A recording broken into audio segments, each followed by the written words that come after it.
Hi, what's going on, everybody? Welcome back to Philosophy Insights.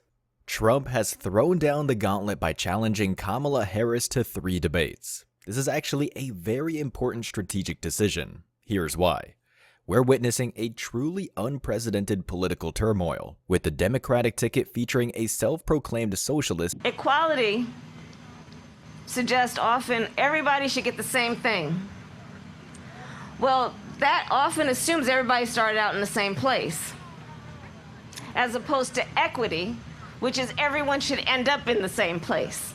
Giving resources based on equity, understanding that we fight for equality, but we also need to fight for equity, understanding not everyone starts out at the same place. And the previous presidential candidate being replaced. Replaced not being a democratic voting procedure, but being a decision of a party. It's a chaotic scene. What I can tell you is this. We cannot have a Democrat. We cannot have her. She's incompetent. She's as bad as Biden in a different... Yeah. Look, she hasn't done an interview since this whole scam started. And say what you want. This was a coup. This was a coup of a president of the United States. He didn't want to leave, and they said, we can do it the nice way, or we can do it the hard way. What's happening sort of overnight is they're rewriting history and making Kamala sound like a moderate when in fact she is far left, like far left. Trump's push for additional debates is surely a calculated move to either coax Harris into public debates or highlight her reluctance. Initially reluctant, Trump is now not only open to the originally scheduled ABC debate, but is also advocating for 2 more. With all of that being said, I think it's very important to have debates, and we've agreed with Fox on a date of September 4th. We've agreed with NBC, fairly full agreement, subject to them, on September 10th. And we've agreed with ABC on September 25th. So we have those 3 dates, and those networks, they're very anxiously awaiting that date and those dates. So we have September 4th, September 10th, and September 25th. We have spoken to the heads of the network, and it's all been confirmed.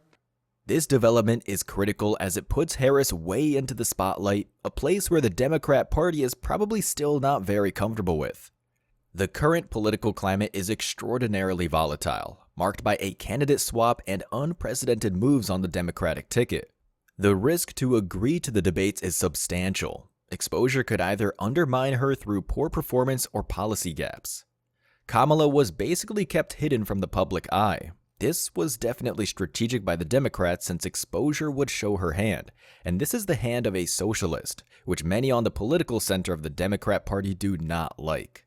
Well, for yet more evidence that the media is handling Vice President Kamala Harris with kid gloves, look no further than how CBS chose to report on her new no taxes on tips policy that received a less warm reception when Donald Trump proposed it just a few weeks ago.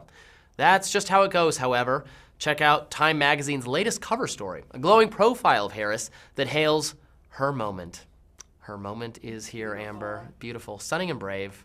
Aren't you proud? Yeah, as a woman, country? if I finally have representation, no, so I mean, nice. the best part of this Time magazine cover is that traditionally when someone gets the cover of Time, they sit for an interview for their profile. She didn't even participate. She didn't even do the interview. In fact, about halfway through the piece, which is very glowing, mind you, about halfway through, they admit that she did not participate. They say that she has been avoiding the media and declined to join Time for the interview.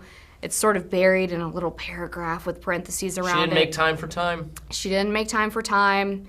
And that was it. They just time. had a baby little sentence about it, and everyone's going to move on. It's been more than 3 weeks since she rose to the top of the ticket after Biden stepped down from his re-election bid, and she has not answered more than 2 questions unscripted since that time, and they were, maybe it was 3, they were taken on the tarmac from media right after a Donald Trump rally, I believe. So all 3 of the questions were about Donald Trump, and her answers were maybe a sentence long before she jetted off to her next scripted campaign event. I mean, this is untenable. But now, Harris has to come to the spotlight, and there will be an effort not to let her say too much about her policies. However, this is way harder to pull off during a debate than during replays and interviews.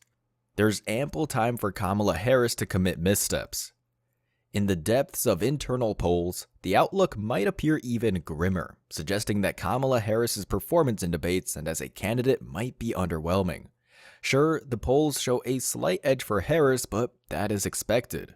We know how those polls work, and Clinton had a much bigger edge in the polls than Harris has now, and we know how that exactly turned out for Clinton. Despite the questionable decision to sideline Biden, given his experience and resilience in politics, Harris's comparative lack of debate strength makes her a more vulnerable candidate. Now, many might not agree with this and think Biden had to be replaced given his very obvious declining cognitive abilities. Sure, Biden started to lose his cognitive abilities, but given his policies, it would have still been easier to have a higher voter turnout for the Democrats under Biden than Harris given that the voters know the policies.